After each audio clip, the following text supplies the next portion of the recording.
Just for a change, we have what I believe is a French model steam engine. I think this is a Jean Comby, possibly Eunice. Some of them are called JC Eunice. Model engine, probably from the 1950s. Now the company made two twin cylinder engines. I think this is the smaller one of the two. I think the larger one had an external chimney support on the end of the firebox.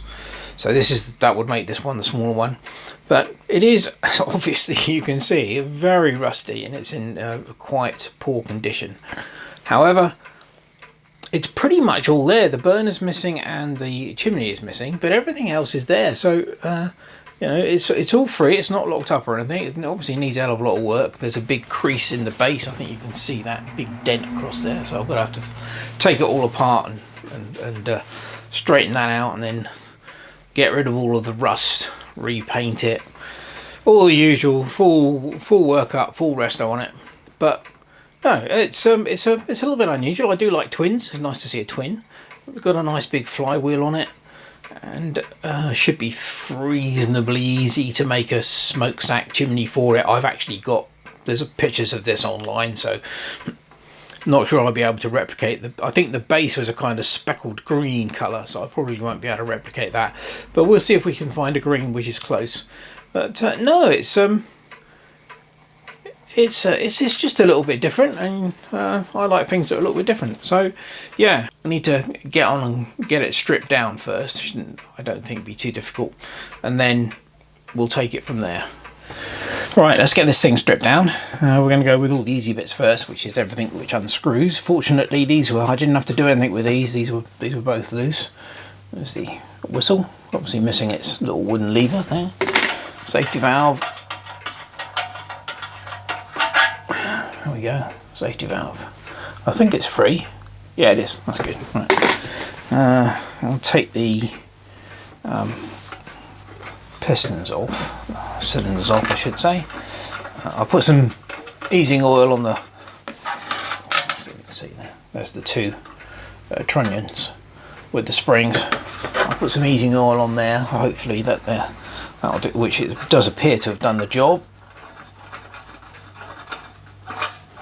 Oh, that one's the behind one, so when you take this one off. Next, this one should have come off first, because obviously these overlap here on the crank pin.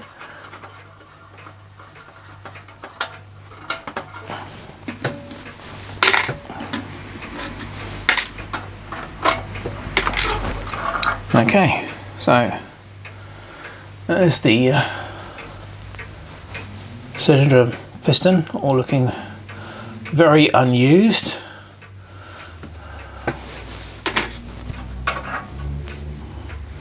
This one's the same.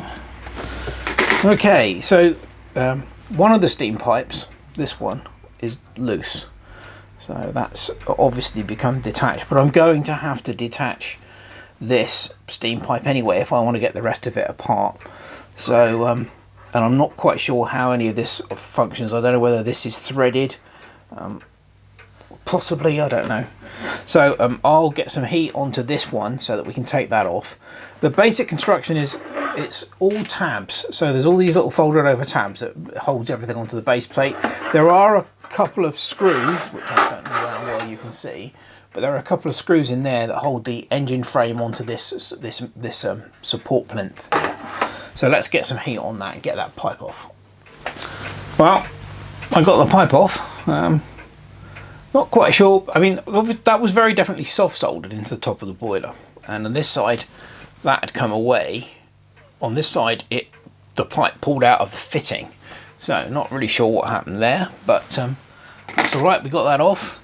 Now we need to get this off, and I think the best way to do that is to, I don't think any of it's threaded. I think it's just an interference fit, so I'm going to get some pliers on here and then try and rotate it.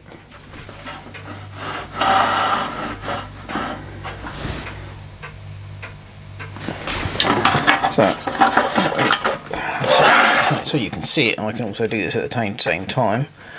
Right. I think Mod grips might be better for this than these.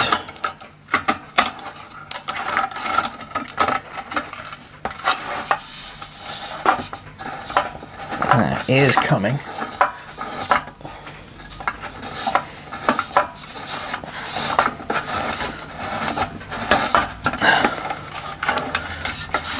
Oh, it is threaded. Oh, that's interesting.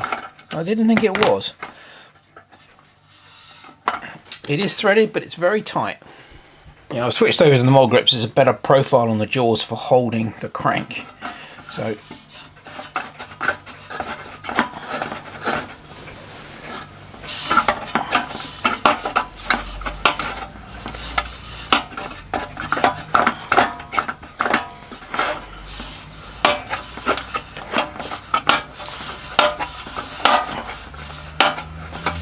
interesting. Quite often, certainly on the German engines anyway, the flywheels are actually the flywheels are generally just an interference fit. Well, we got there in the end. It's a very long thread on the crankshaft. So there's the flywheel, which is very heavy. So I'm wondering if that's maybe lead. It's very heavy. And there's the crankshaft.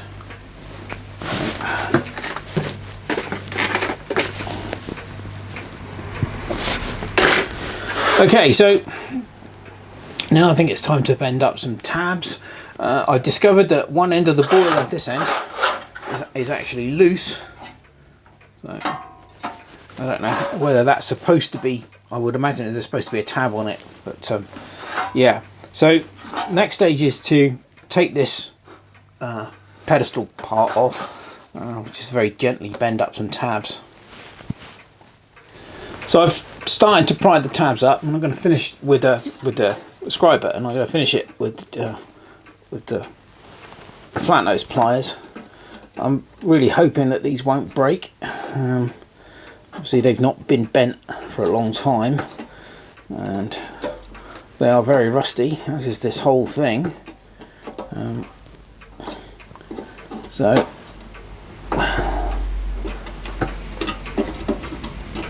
but they are reasonably thick tabs, so that's a good thing. So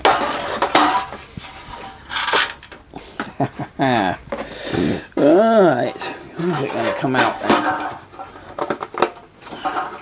Yeah, I think it is. Take a bit of persuasion. Of course, the fact that this is bent doesn't help matters very much. You get a screwdriver for leverage. Yeah, just needed a bit of persuasion. Oh, that's good, because it tells us what the original colour was, which is great. Well, almost like a red oxide colour on the back there. And now we're going to take these two screws out, and we should be able to release the engine frame.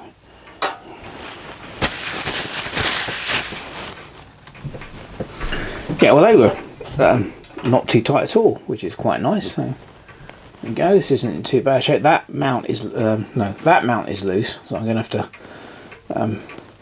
Again, these plates here, the actual part of which the cylinder bears against, they're actually just held on with a bent over tab.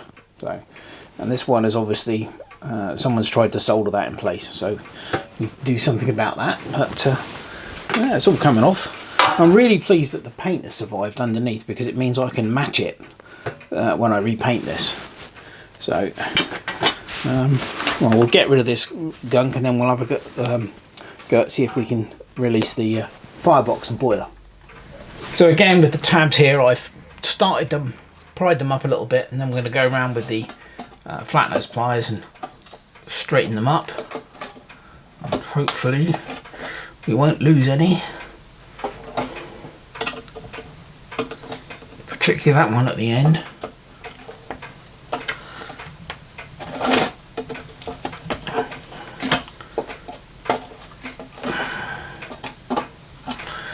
Okay, I think that's all of them. Interesting enough, this one at this end, on this corner here, has been folded over on the top. I don't know how well you can see that. but it's been folded over, not gone through. I don't know whether there's no hole there or it's been sealed up somehow, but anyway, so let's see if we can get this out. Oh, there's a bit of an effort involved here, but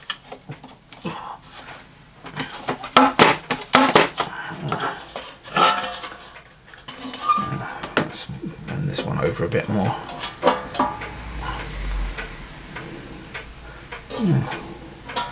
Yeah, they should all come. They might need a bit of leverage. Yeah, needed a bit persuading, but there we go. So, and again, I don't know how well you can see that, but there's a soldered piece here which is holding that end of the boiler onto the firebox, and there was some solder here, but it's not doing anything at that end. Yeah. So yeah, it's interesting. There doesn't appear to be a slot here.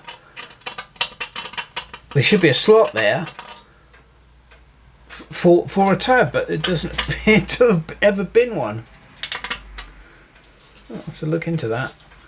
Because there's definitely a tab, but it's been bent over flat, look. So, right, well, apart from getting the boiler off, which will require me to apply some heat at this end, then it's pretty much disassembled. So I've got to do some work on the base. There's a very nasty crease, as you can see, across this corner here. I need to flatten that out and then sort the side out, and then this can go in a vinegar bath to get rid of all the rust. Yeah, so clean up being the next phase and repair to this.